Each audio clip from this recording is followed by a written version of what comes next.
नमस्कार साथियों, मेरे इस चैनल में आप सबका स्वागत है। आज हम लोग पढ़ने वाले हैं मध्यकालीन भारतीय आर्य भाषा के बारे में। इससे पहले की वीडियो में मैंने प्राचीन भारतीय आर्य भाषा के बारे में बताया। यदि आप लोगों ने नहीं देखा है उस वीडियो को तो मेरे चैनल पर जाकर देख सकते हैं।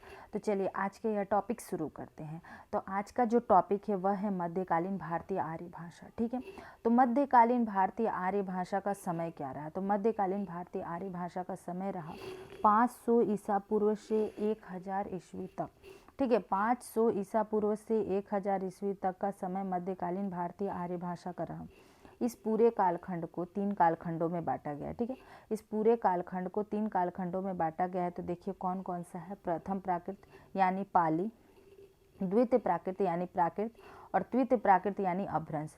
तो प्रथम प्राकृत पाली का समय क्या रहा? तो पाली का समय रहा 500 ईसा पूर्व से 1 ईस्वी तक।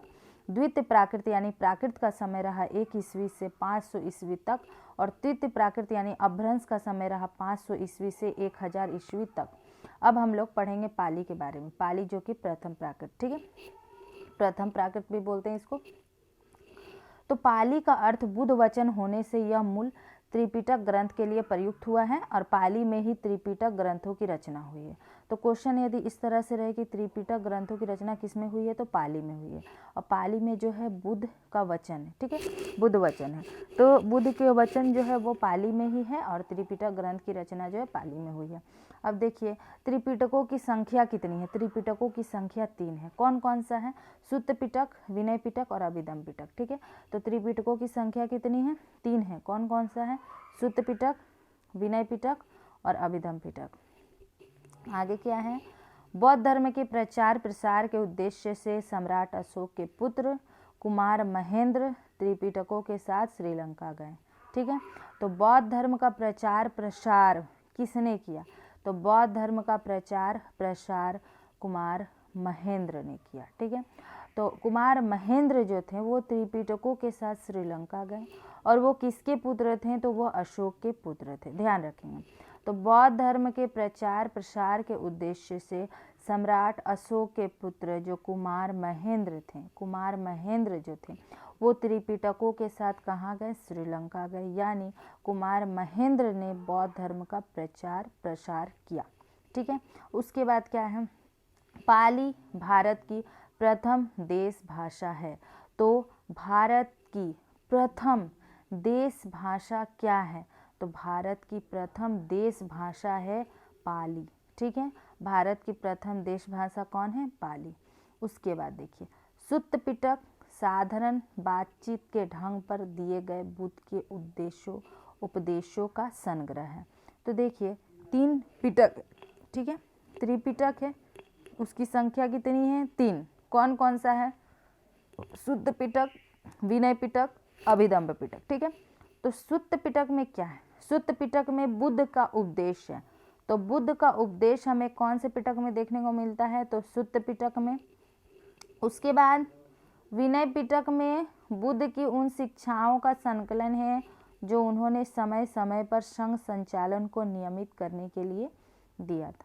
तो संघ संचालन को नियमित करने के लिए दिया गया उनका जो उपदेश है वो किसमें है? विनय पिटक में। तो बुद्ध के उन शिक्षाओं का संकलन है जो उन्होंने समय समय पर संघ संचालन को नियमित करने के लिए दी थी। तो संघ संचालन के नियमित करने के लिए दिया गया जो उनका उद्देश्य था वो किसमें है? विनय पिटक में।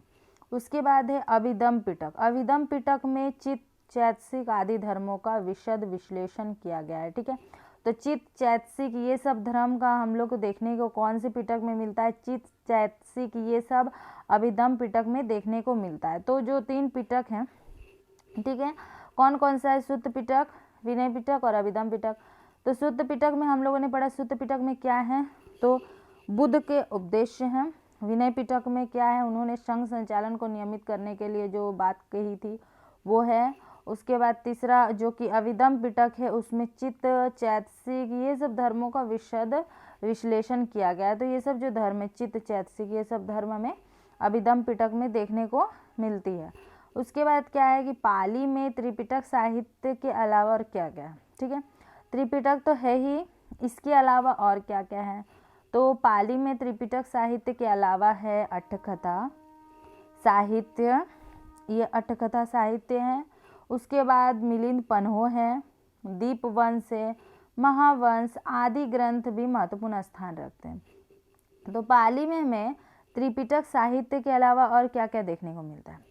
पाली में त्रिपिटक साहित्य के अलावा अट्ठकथा साहित्य, मिलिंद पन्हो, दीपवंश, महावंश, ये सब ग्रंथ भी अपना महत्वपूर्ण स्थान रखते हैं, मतलब ये सब भी देखने को मिलता है। तो यदि क्वेश्चन इस तरह से रहे कि अट्ठकथा साहित्य किसमें देखने को मिलता है, तो पाली होगा। मिलिंद पन्हो किसमें है? पाली में। दीपवंश, महावंश, ये सब किसमें है? पाली में। साथ ही त्रिपिटक है। ठीक है, तो त्रिपिटक के अलावा और क्या क्या है? अट्ठकथा साहित्य, मिलिंद पन्हो, दीपवंश, महावंश, ये सब ग्रंथ भी हमें देखने को मिलता है पाली में। ठीक है, और पाली को क्या बोलते हैं? प्रथम प्राकृत। उसके बाद देखिए, उसके बाद क्या है कि पाली का प्रचार न केवल उत्तरी भारत में था, अपितु बर्मा, लंका, तिब्बत, चीन आदि देशों में भी इसका प्रचार हुआ। तो पाली का प्रचार जो है उत्तरी भारत के अलावा और कहाँ कहाँ हुआ? बर्मा, श्रीलंका, तिब्बत, चीन, इन सब जगहों में भी हुआ इसका प्रचार। ठीक है, उसके बाद देखिए अट्ठकथा साहित्य जो कि पाली में देखने को मिलता है। अट्ठकथा साहित्य के प्रणेता किसे माना जाता है? तो अट्ठकथा साहित्य के प्रणेता हुए आचार्य बुद्धघोष, ये ध्यान रखेंगे। अट्ठकथा साहित्य के प्रणेता कौन बतलाए जाते हैं? बुद्धघोष। उसके बाद बुद्धघोष कृत जो विशुद्ध मार्ग है, जो विशुद्ध मार्ग जो है वो बुद्धघोष की रचना है। बुद्धघोष कृत विशुद्ध मार्ग को बौद्ध सिद्धांतों का कोश भी कहा जाता है। तो बौद्ध सिद्धांतों के कोश के नाम से विशुद्ध मार्ग को जाना जाता है, और ये कृति जो है वो बुद्धघोष की कृति है। और अट्ठकथा साहित्य के प्रणेता कौन थे? अट्ठकथा साहित्य के प्रणेता बुद्धघोष थे, और विशुद्ध मार्ग की रचना भी बुद्धघोष ने की है, और जो कि बौद्ध सिद्धांत का कोश कहलाता है। क्या? विशुद्ध मार्ग। तो बौद्ध सिद्धांतों का कोश के नाम से किसे जाना जाता है? विशुद्ध मार्ग को। और यह किसकी कृति है? तो बुद्धघोष की कृति है। अट्ठकथा साहित्य के प्रणेता कौन बतलाए जाते हैं? बुद्धघोष। आगे चलते हैं। पाली भाषा के 3 व्याकरण ग्रंथ उपलब्ध है। तो पाली भाषा जो है उसके 3 व्याकरण ग्रंथ भी उपलब्ध हैं। तो कौन कौन सा है? कच्चान व्याकरण, मुगलान व्याकरण, सद्य नीति। ठीक है, तो पाली भाषा के कितने व्याकरण ग्रंथ उपलब्ध हैं? तो पाली भाषा के 3 व्याकरण ग्रंथ उपलब्ध हैं। कौन कौन सा है? कच्चान व्याकरण, मुगलान व्याकरण और सद्य नीति। तो देखते हैं कच्चान व्याकरण में क्या है। तो कच्चान जो व्याकरण है उसके रचयिता महाकच्चान इसी नाम से है, तो याद रहेगा। कच्चान व्याकरण के रचयिता महाकच्चान माने जाते हैं। यह सर्व प्राचीन पाली व्याकरण है, मतलब सबसे पहले, प्रथम। तो सर्व प्राचीन पाली व्याकरण कौन सा है? कच्चान व्याकरण। उसके बाद मोगलान व्याकरण जो है पाली व्याकरण में पूर्णता तथा गंभीरता में सर्वश्रेष्ठ व्याकरण माना जाता है। तो मतलब कि कौन सा जो है व्याकरण वो पूर्णता और गंभीरता में है? सर्वश्रेष्ठ। ठीक है, तो पूर्णता और गंभीरता में सर्वश्रेष्ठ व्याकरण जो है वो मोगलान है। मोगलान जो है वो पूर्ण है और गंभीर है। तो ध्यान रखेंगे कि पूर्णता और गंभीरता में सर्वश्रेष्ठ व्याकरण जो है पाली व्याकरण कौन सा है? तो मोगलान व्याकरण। उसके बाद पाली के अंतर्गत ही अभिलेखी प्राकृत या शिलालेखी प्राकृत भी आता है।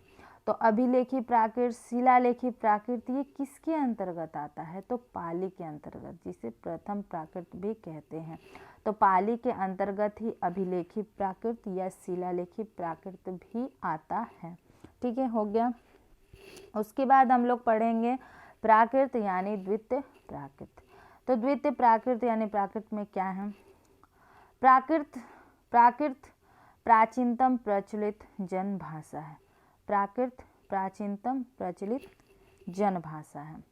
प्राकृत शब्द से इसका निर्माण हुआ है, जिसका अर्थ है पहले की बनी हुई। जो भाषा मूल से चली आ रही, यानी पहले से चली आ रही है, उसका नाम है प्राकृत। ठीक है, तो प्राकृत मतलब प्राचीन तो है ही, इसका अर्थ ही होता है पहले से। ठीक है, पहले की बनी हुई मतलब प्राकृत यानी प्राचीन। ठीक है, उसके बाद प्राकृत की उत्पत्ति जो है किससे हुई है? प्राकृत की उत्पत्ति हुई संस्कृत से। प्राकृत की उत्पत्ति किससे हुई? संस्कृत से। द्वितीय प्राकृत को साहित्यिक प्राकृत भी कहते हैं, ध्यान रखेंगे। साहित्यिक प्राकृत के नाम से किस प्राकृत को जाना जाता है? कंफ्यूज नहीं होंगे हम लोग, कौन सा प्राकृत होगा? द्वितीय प्राकृत। तो द्वितीय प्राकृत को साहित्यिक प्राकृत भी कहा जाता है और यह प्राचीनतम प्रचलित जनभाषा है। इसका अर्थ होता है पहले की बनी हुई। उसके बाद प्राकृत भाषाओं के विषय में सर्वप्रथम भरत मुनि ने नाट्य शास्त्र में विचार किया। तो प्राकृत भाषाओं का जो मतलब कि प्राकृत भाषा जो है वो हम लोग को सबसे पहले दिखाई किसमें देता है? तो भरत मुनि के नाट्य शास्त्र में दिखाई देता है। तो भरत मुनि ने अपने नाट्य शास्त्र में इस पर सबसे पहले विचार किया प्राकृत भाषा के बारे में, ठीक है। प्राकृत जो है व्याकरणों में सर्वप्रथम नाम जो है वररुचि का आता है। तो जो प्राकृत व्याकरण में उसमें सर्वप्रथम नाम किसका आता है, किस विद्वान का? तो वररुचि का आता है और इनके व्याकरण का नाम है प्राकृत प्रकाश और इसमें 12 परिच्छेद है, ध्यान रखेंगे। तो प्राकृत व्याकरण में, ठीक है, प्राकृत व्याकरणों में सर्वप्रथम नाम यदि बोला जाए किस विद्वान का आता है तो वररुचि होगा और इनके व्याकरण का नाम मतलब किस व्याकरण में जो है देखने को मिलता है प्राकृत व्याकरण, ठीक है, तो प्राकृत प्रकाश होगा। मतलब यहाँ से और एक क्वेश्चन बन रहा है कि प्राकृत जो प्रकाश है वो किसकी रचना है? तो प्राकृत प्रकाश वररुचि की कृति है और प्राकृत व्याकरण में सर्वप्रथम यही नाम आता है और इसमें परिच्छेद कितने हैं? तो 12 परिच्छेद है, ठीक है, ध्यान रखेंगे। आगे देखते हैं।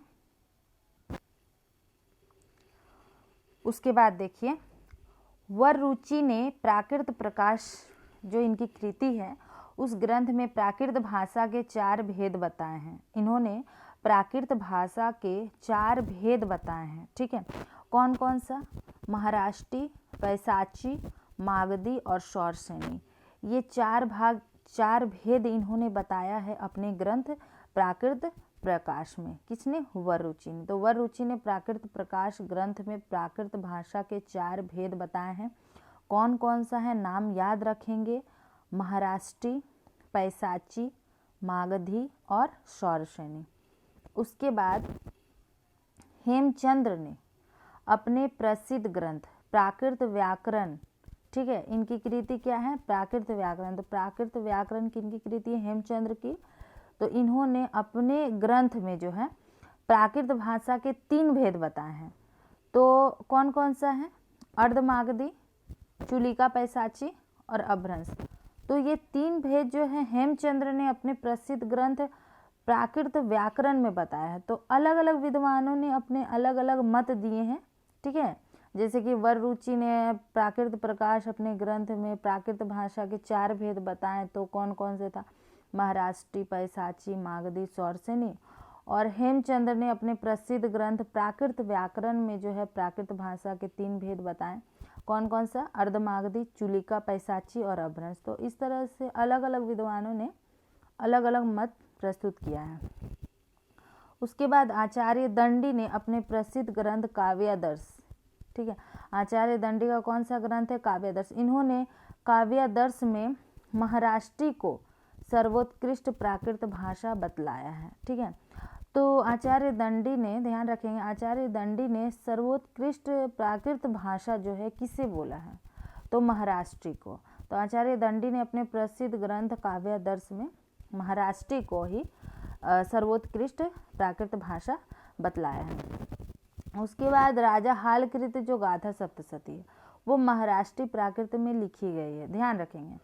तो जैसे कि हम लोग को पता है कि अभी हम लोग पढ़ें कि महाराष्ट्री को जो है सर्वोत्कृष्ट प्राकृत भाषा बतलाने वाले विद्वान कौन थे? आचार्य कौन थे? दंडी। तो आचार्य दंडी ने अपने प्रसिद्ध ग्रंथ काव्यादर्श में महाराष्ट्री को सर्वोत्कृष्ट प्राकृत भाषा बतलाया है।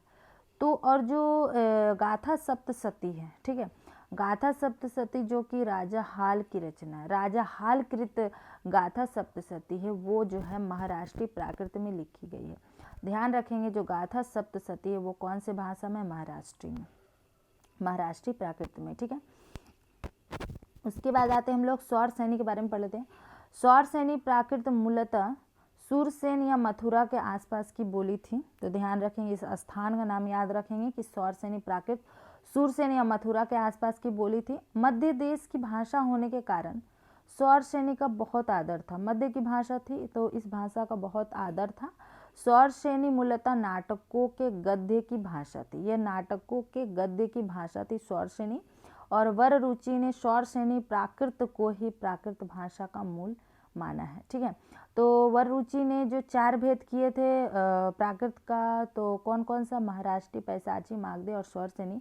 तो वर रुचि ने सौरसेनी प्राकृत को ही प्राकृत भाषा का मूल नाम दिया। इन्होंने प्राकृत भाषा का मूल नाम सौरसेनी प्राकृत को दिया, ध्यान रखेंगे। और यह नाटकों की गद्य भाषा थी और मथुरा के आसपास की बोली थी और मध्य यानी केंद्र की भाषा होने के कारण जो है सौरसेनी का बहुत आदर था। उसके बाद पैसाची प्राकृत जो है उसको पैसाची की, पैसाची का, ग्राम्य भाषा, भूत वचन, भूत भाषित आदि नामों से भी पुकारा जाता है। तो पैसाची प्राकृत का ऐसा बहुत सारा नाम है। तो देखिए कौन कौन से, फिर से एक बार देखते हैं। पैसाची की, पैसाची का, ग्राम्य भाषा, इसको ग्राम्य भाषा भी बोलते हैं। तो इसमें थोड़ा डाउट हो सकता है यदि ऑप्शन में रहे तो ग्राम्य भाषा। तो ध्यान रखें पैसाची प्राकृत, ठीक है। पैसाची प्राकृत को पैसाची की, पैसाची का, ग्राम्य भाषा, भूत वचन, भूत भाषित आदि नामों से भी पुकारा जाता है। उसके बाद जॉर्ज ग्रियर्सन ने पैसाची भाषा भाषी लोगों का आदिम स्थान जो उत्तर पश्चिम पंजाब अथवा अफगानिस्तान को माना है और इसे दरज से प्रभावित बताया, ठीक है। याद रखेंगे कि जो आचार्य ग्रियर्सन थे उन्होंने पैसाची भाषा जो है उसको किससे प्रभावित बताया है।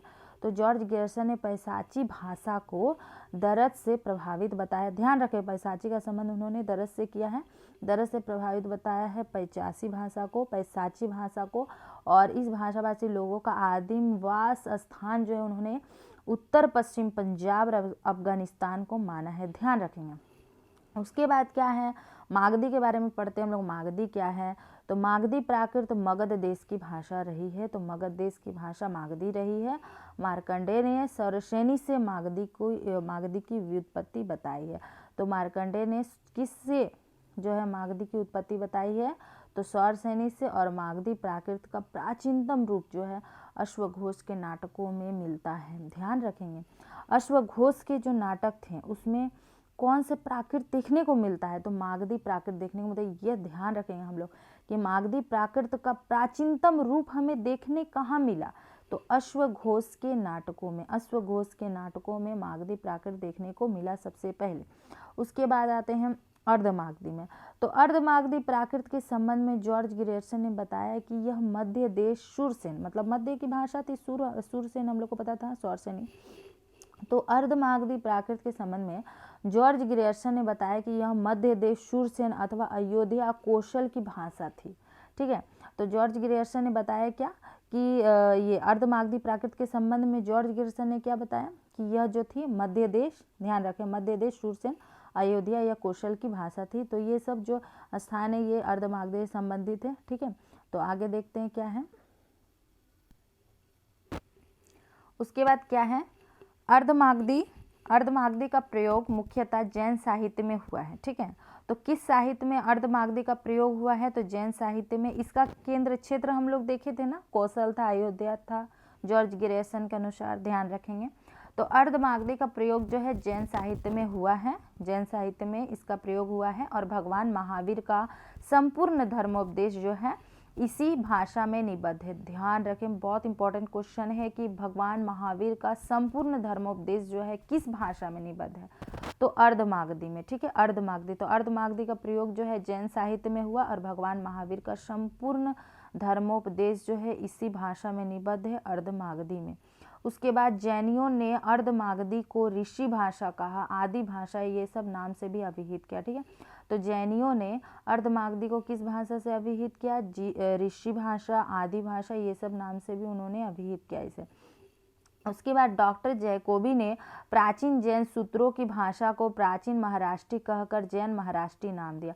तो डॉक्टर जैकोबी थे, उन्होंने प्राचीन जैन सूत्रों की भाषा को प्राचीन महाराष्ट्री कहकर उसे क्या नाम दिया, जैन महाराष्ट्री। उसके बाद आचार्य विश्वनाथ ने साहित्य दर्पण में अर्धमागधी को चेट, राजपूत एवं सेठों की भाषा बताया है। तो ध्यान रखेंगे, विश्वनाथ की रचना जो साहित्य दर्पण है, साहित्य दर्पण किसकी रचना है, विश्वनाथ की।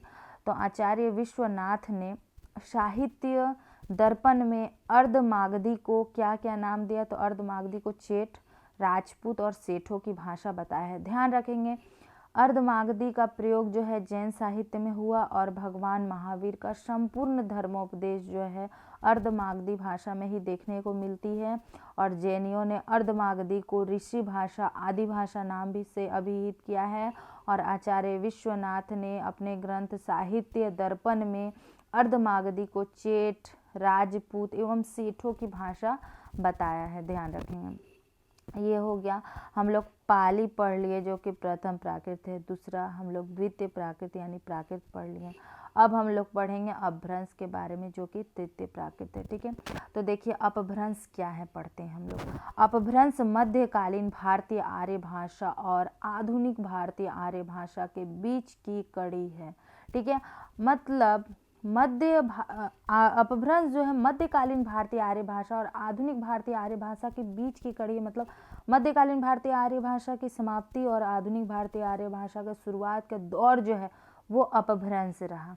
इसलिए विद्वानों ने अपभ्रंश को संधिकालीन भाषा भी कहा है। ठीक है, तो संधिकालीन भाषा के रूप से किसे जाना जाता है, अपभ्रंश को। यह मध्यकालीन भारतीय आर्य भाषा और आधुनिक भारतीय आर्य भाषा के बीच की कड़ी भी कहलाती अपभ्रंश। ठीक है, उसके बाद अपभ्रंश शब्द का सर्वप्रथम प्रमाणिक प्रयोग जो है पतंजलि के महाभाष्य में मिलता है। तो अपभ्रंश शब्द का सर्वप्रथम हमें प्रयोग जो है देखने को कहाँ मिलता है, तो पतंजलि के महाभाष्य में देखने को मिलता है। पतंजलि के महाभाष्य में किस शब्द का प्रयोग हुआ है, अपभ्रंश शब्द का, अपभ्रंश भाषा का। ठीक है, ध्यान रखेंगे, अपभ्रंश के सबसे प्राचीन उदाहरण जो है, सबसे प्राचीन उदाहरण भरत मुनि के नाट्य शास्त्र में ही मिलता है और जिसमें अपभ्रंश को विभ्रष्ट कहा गया है। तो अपभ्रंश का सबसे प्राचीन उदाहरण यदि बोला जाए, सबसे प्राचीन उदाहरण जो प्रामाणिक प्रयोग यदि बोला जाए, देखिए सर्वप्रथम प्रामाणिक प्रयोग यदि बोला जाए तो पतंजलि के महाभाष्य में है। और सबसे पहले प्राचीन उदाहरण यदि बोला जाए तो भरत मुनि के नाट्य शास्त्र में देखने को मिलते हैं और उन्होंने अपभ्रंश को विभ्रष्ट कहा है। ठीक है, तो विभ्रष्ट नाम से अपभ्रंश को उन्होंने कहा है, किसने, भरत मुनि ने। भरत मुनि के नाट्य शास्त्र में सबसे प्राचीन उदाहरण देखने को मिलता है और सर्वप्रथम प्रामाणिक प्रयोग पतंजलि के महाभाष्य में देखने को मिलता है अपभ्रंश का। ठीक है, ध्यान रखेंगे। उसके बाद क्या है, भामा ने काव्य अलंकार में अपभ्रंश को संस्कृत और प्राकृत के साथ एक काव्य उपयोगी भाषा के रूप में वर्णित किया है। तो भामा ने काव्य अलंकार, जो काव्य अलंकार में ही भामा ने अपभ्रंश को जो है संस्कृत और प्राकृत के साथ एक काव्य उपयोगी, मतलब काव्य के लिए उपयोगी भाषा के रूप में उन्होंने अपभ्रंश को बताया है, वर्णित किया है। ठीक है, उसके बाद क्या है, आचार्य दंडी ने काव्य आदर्श में अपभ्रंश को आविर कहा है। ठीक है, तो देखिए कुछ अलग अलग विद्वान जो है अपने अलग अलग मत प्रस्तुत किए हैं, तो अपभ्रंश को अपने तरीके से अलग अलग नाम दिए हैं, अलग अलग मत रखे हैं। ठीक है, तो आचार्य दंडी ने काव्यादर्श में, उनकी जो रचना काव्यादर्श है उसमें उन्होंने अपभ्रंश को एक नाम दिया है। तो क्या दिया है, आविर नाम। ठीक है, तो आविर नाम से अपभ्रंश को किसने कहा है, तो आचार्य दंडी ने अपने काव्यादर्श में, और विभ्रष्ट किसने कहा है, तो भरत मुनि ने। उसके बाद देखिए क्या है कि अपभ्रंश को विद्वानों ने क्या क्या नाम दिया, तो अपभ्रंश को अलग अलग विद्वानों ने अलग अलग नाम दिया, जैसे कि क्या है, विभ्रष्ट, आबिर। ठीक है, उसके बाद अवहंस, अवहट, पटमंजरी, अवहत, ओहट, औहट, ये सब नाम, तो ये सब नाम जो है किसका है, विभ्रष्ट, आबिर, अवहंस, पटमंजरी, अवहट, औहट। ठीक है, ये सब नाम किसका है, तो ये सब नाम अपभ्रंश का है। और अपभ्रंश को अलग अलग विद्वानों ने अपने तरीके से अलग अलग नाम दिया है। तो एक बार में सबको देख लिए हम लोग। ठीक है, तो चलिए आगे देखते हैं क्या है। अब हम लोग देखेंगे अपभ्रंश भाषा की महत्वपूर्ण विशेषताएं। ठीक है, तो अपभ्रंश भाषा की क्या क्या विशेषता है वो देख लेते हैं। तो देखिए, अपभ्रंश को उकार बहुला भाषा कहा गया है। तो उकार बहुला भाषा के नाम से किसे जाना जाता है? तो अपभ्रंश को। इंपॉर्टेंट क्वेश्चन है, याद रखेंगे। अपभ्रंश को उकार बहुला भाषा भी कहा गया है। ठीक है, तो उकार बहुला भाषा के नाम से किसे जाना जाता है? अपभ्रंश को। अपभ्रंश में देखिए दो ही वचन है। ठीक है, अपभ्रंश में दो वचन हम लोगों को देखने को मिलता है, एक वचन और बहुवचन, और दो ही लिंग देखने को मिलता है, पुल्लिंग और स्त्रीलिंग। ध्यान रखेंगे, अपभ्रंश में दो वचन, एक वचन और बहुवचन, और दो ही लिंग पुल्लिंग और स्त्रीलिंग मिलते हैं देखने को।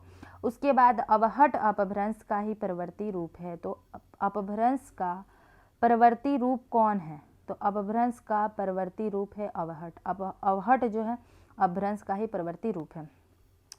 डॉक्टर सुनीति कुमार चटर्जी ने अपभ्रंश और आधुनिक भारतीय आर्य भाषा के बीच की कड़ी को अवहट कहा। ध्यान रखेंगे, डॉक्टर सुनीति कुमार चटर्जी के अनुसार क्या है कि अपभ्रंश और आधुनिक भारतीय आर्य भाषा के बीच की कड़ी कौन सा है? अवहट। ठीक है, और अवहट जो है वो अपभ्रंश का ही प्रवृत्ति रूप है। उसके बाद क्या है कि अवहट शब्द का सर्वप्रथम प्रयोग, अवहट शब्द का सर्वप्रथम प्रयोग जो है ज्योतिश्वर ठाकुर ने अपने वर्ण रत्नाकर ग्रंथ में किया है। ध्यान रखेंगे, तो अवहट शब्द का सर्वप्रथम प्रयोग जो है हमें किस ग्रंथ में देखने को मिलता है? यदि क्वेश्चन ये रहे तो इसका आंसर क्या होगा? वर्ण रत्नाकर। ठीक है, तो अवहट शब्द का सर्वप्रथम प्रयोग किस ग्रंथ में देखने को मिलता है? तो वर्ण रत्नाकर में। और वर्ण रत्नाकर जो है किसकी कृति है? तो ज्योतिश्वर ठाकुर की। ठीक है, तो सबसे पहले जो है अवहट शब्द का प्रयोग ज्योतिश्वर ठाकुर ने किया, कहाँ पर? वर्ण रत्नाकर ग्रंथ में। ठीक है, तो ये हो गया अपभ्रंश भाषा की महत्वपूर्ण विशेषताएं। तो आज का यह जो टॉपिक है ये कंप्लीट होता है। परीक्षा की दृष्टि से जितने महत्वपूर्ण क्वेश्चन थे वो सब मैंने इस वीडियो में रख दिया। ठीक है, यह वीडियो आपके लिए हेल्पफुल रही होगी, आशा है। तो इस तरह की हर एक हेल्पफुल वीडियो आप लोगों को मिलती रहे। तो इसके लिए यदि आप लोग मेरे चैनल पर नए हैं तो मेरे चैनल को सब्सक्राइब कर दीजिए, और साथ ही वीडियो को लाइक और शेयर करना ना भूलें। तो मिलते हैं नेक्स्ट वीडियो के साथ, तब तक के लिए बाय बाय।